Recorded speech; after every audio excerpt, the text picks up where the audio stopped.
I keep receiving hundreds of mails with the suggestion, at times as a seeking, at times as a submission, that why don't you become our guru? We at our end have initiated you as a guru. Why don't you accept that? And at times my answer is quite common. But there are few instances when I find the seeker to be very sincere in the pursuit of its evolution. Then my answer is a detailed one.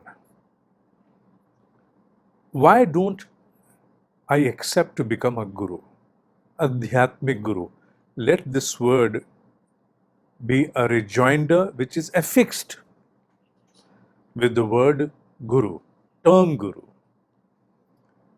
The foremost reason for not becoming an Adhyatmic guru, although this word is in common usage these days, deployed for several kinds of connotations.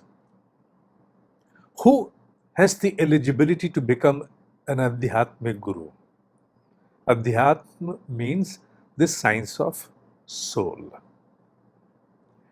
Not merely knowing about the science of soul, but becoming in the capacity of a knower, pervading that science, transcending beyond the ambit and entrapments of the nature, be it at the end of sensorial organs or under the cycle of birth, death, and ignorance, the veil of ignorance which is cast upon all of us. An Adhyatmic guru is the eligibility to a seeker. The word is seeker because it's an evolution. To a seeker, when it gathers the ambit, the ability, the capacity to transcend beyond the entrapment of the nature and is able to see behind each and every occurrence in this world, not only in the visible dimension of the physical world, but in the subtle dimension and the worlds which are unseen. Worlds, not world. There is enough in the unseen dimension, much more than we can imagine when it compared with the physical manifestation. And these are the words of a Brahma Rishi and none else. An Adhyatmic guru, the one who is eligible to become an Adhyatmic guru, shall be able to traverse through the Kala, the time in the respect of an individual person, time in the respect of all ongoings in this world. How was it in the past? How it is in the present 360 degrees. Nothing is hidden from them. They can see through a person. Reading the mind is a very small capability which several people have gathered by practicing certain skills. But it's about knowing the journey of a soul, what it was in the past several lives, how it prevailed, what is it today, and as of on today, what all it is performing or observing, what are going to be the impacts in the coming future. They know the soul, the journey of the soul. They know the journey of this world, how the ongoings are prevailing under the blissful will of the Mahakal, however incoherent events may appear, ridiculous they may appear, irrational they may appear, but the rational in accordance to the will of the cosmic mind or the cosmic will, They know that, they understand that. So, number one, they are beyond the entrapments of nature, all kinds of entrapments, beyond Maya, and the cycle of birth and death which has been programmed. They may accept it to serve the will of the Almighty, but they are well potent enough to go beyond. Secondly, a reiteration, they prevail through the Kala. Kala of a person or this world is just before them. Everything unraveled. They bear a torch through which each and everything becomes bare before them. There are no facts that can be hidden, nothing concealed. Absolute unraveling before them. When they associate themselves with a soul, they are capable enough to further that soul to the ends of its evolution. What are the end of the evolution? The evolutionary cycle is the right word for that. The cycle, the journey of evolution. Atmano moksharth jagat hitacha. In each and every single course that I conduct upon Upanishads, or maybe even Bhagavad Gita, nothing is complete without making the mention about the objective of any human manifestation, and that is Atmano moksharth, through jagat hitacha. They can accompany, and they do accompany, a soul. Be it that the soul may take 100 lives to conclude its journey of emancipation, moksha, does not matter. They stay along with the soul. Not to appease it, not to make it happy, but to evolve it. महान जीवात्माएं किसी को प्रसन्न नहीं करती, उसका कल्याण करती हैं. So they have that capability, and they perform according to that capability itself, and they be with their soul till the final end, moksharth. Now, considering merely these three capabilities, when I look within myself, where do I find myself? Nowhere. Then it means, and should be concluded, that I hold no eligibility to become an Adhyatmic Guru. Yes, Margdarshak, a guide. That's okay, that's fine with me, and shall be able to dispense justice with all those that come with that limited expectation of a guide and not an Adhyatmic Guru. Must be understood well that a Guru is capable enough to undertake all the sins of a Shishya, disciple, seeker,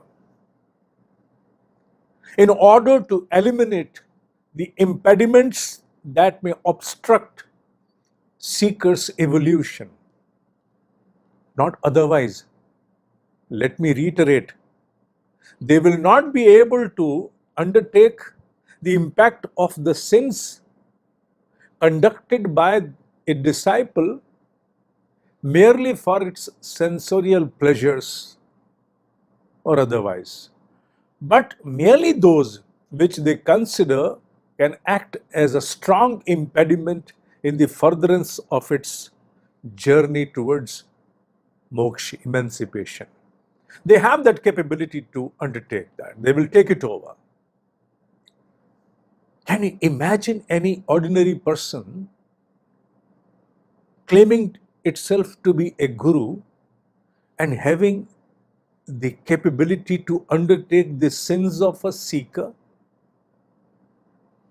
I cannot. And I know that. With me, I have to merely do some justice, little justice if it's possible, to all that which I have performed or accumulated as a baggage. What about others? So that is another fourth eligibility of a Adhyatmic Guru. It has that absolute capability to undertake the sins of their seeker. That does not mean that if you have been bestowed or have been initiated by a blessed Guru, a capable Adhyatmic Guru, you shall have no pain in life. You shall have no deprivation in life. You may. At times, the pain and suffering is also for a being to understand the essence of this ongoing world under the veil of ignorance. And without undergoing that pain and suffering, the veil shall not dissipate, but they remain along with the seeker even during the moments of pain, in order to ensure. You may have a doubt over here, then why pain and suffering to a seeker who has been initiated by a Samartha Guru? They stay there during those moments of suffering and pain to ensure that the seeker undergoes a learning but is not shattered, is not torn apart, however intense the pain or suffering may remain. They really ensure, they truly ensure that the seeker does not evaporate. The torment caused by the pain is not to the extent that a seeker undergoes a deeper level of ignorance. No. They ensure that the moment a seeker comes out of the passage of that pain and suffering, it has a sigh of relief that yes, it was a learning. I have come out of it under the grace of my blessed Guru, and I have evolved, and I'm done with that. That is a kind of deeper understanding that a seeker shall come out with.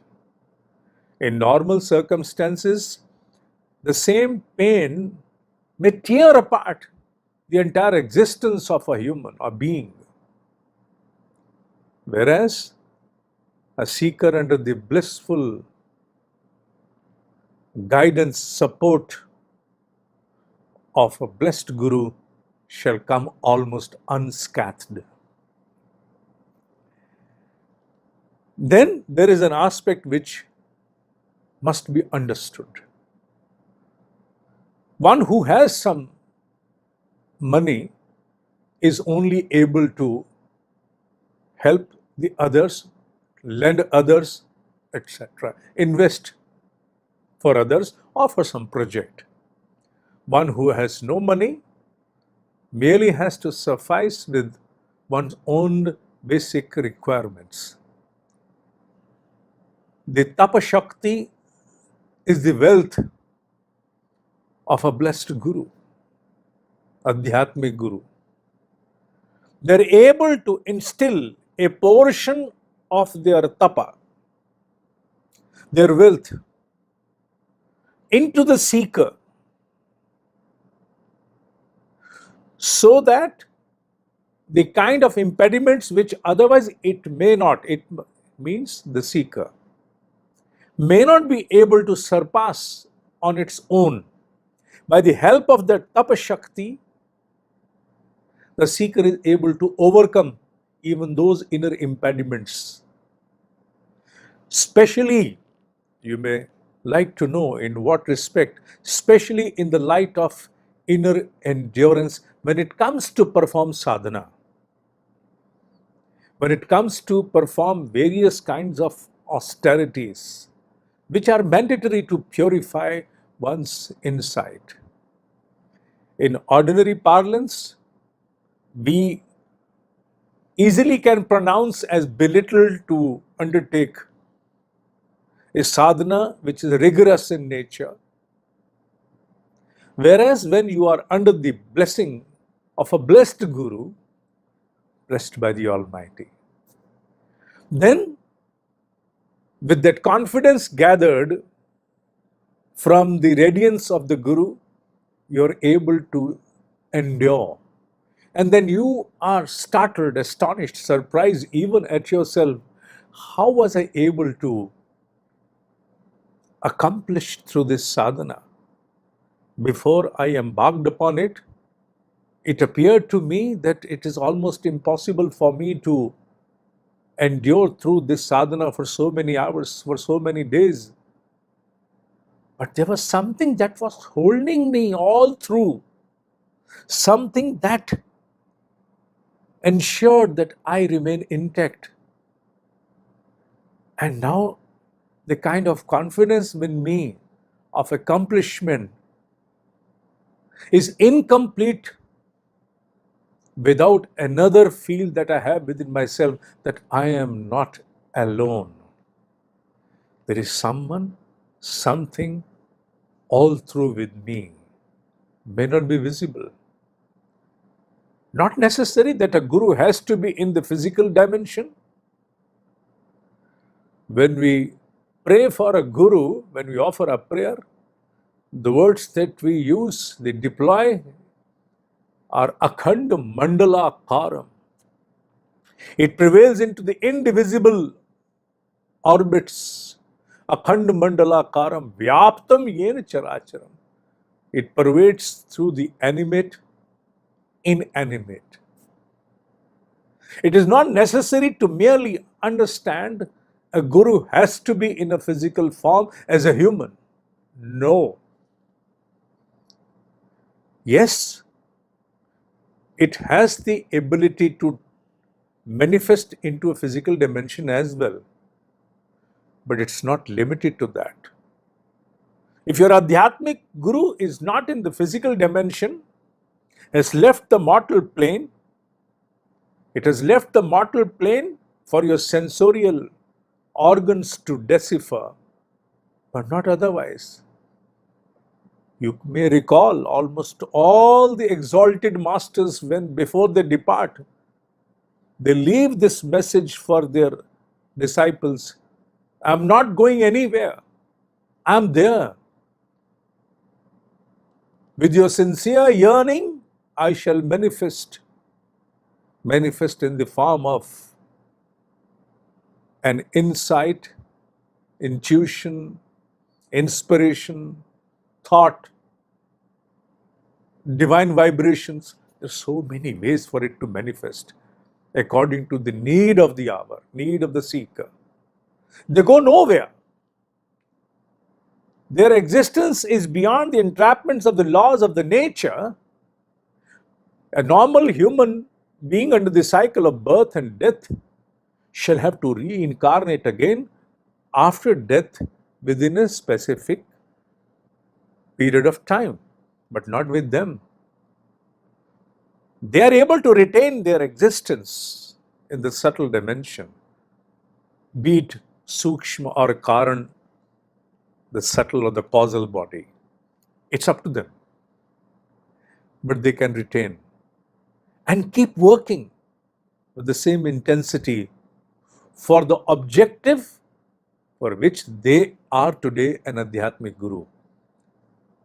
With the reiteration once again, not to please, appease, but to evolve. When I see all these credentials, the eligibility factors for an Adhyatmic Guru, I find myself nowhere. And that is why I initiate myself for a pronouncement that I am not worthy enough to be an Adhyatmic Guru. But yes, in the capacity of a Margdarshak, under the blissful guidance of a blessed Guru, I try to serve the seekings of the seekers that come and somehow are able to associate with me as a guide, so that my worthiness and my eligibility is not compromised for the future. Today, to become pretentious, to start acting as an Adhyatmic Guru, to undertake initiations of seekers, is a very easy task, apparently. But with a grave damage caused upon my eligibility for the future. And I'm not prepared for that kind of a compromise. I'm sure about that. And that is why I keep pronouncing it, making a mention through my several recordings, writing it to hundreds and hundreds and hundreds of emails, that I cannot become an Adhyatmic Guru. Whatever I can do is pray for your goodness, pray for your evolution to my blessed Adhyatmic Guru, because he is capacitated in the subtle dimension. He is worthy enough. It's upon him to further pursue your seeking under the will, under the cosmic will. But I am not eligible. Having understood these aspects, these factors, you must be able to satiate your insatiable seeking, which considers every time that I am a nigura, I am without a guru.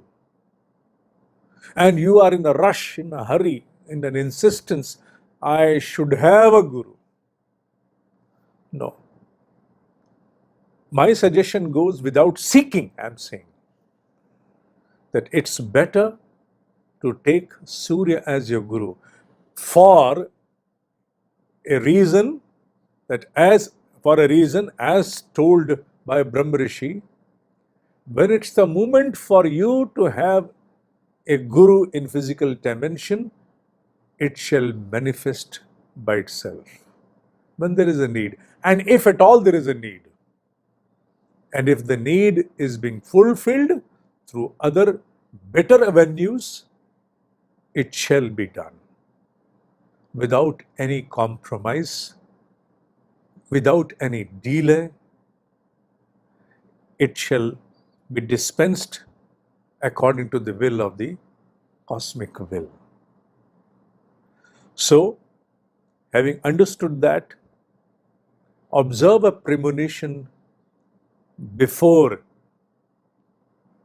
you next time develop that insatiable fire within yourself that insists upon you to have a guru by hook or, I am not using the other word. Having said that, I feel more composed, deeply satisfied.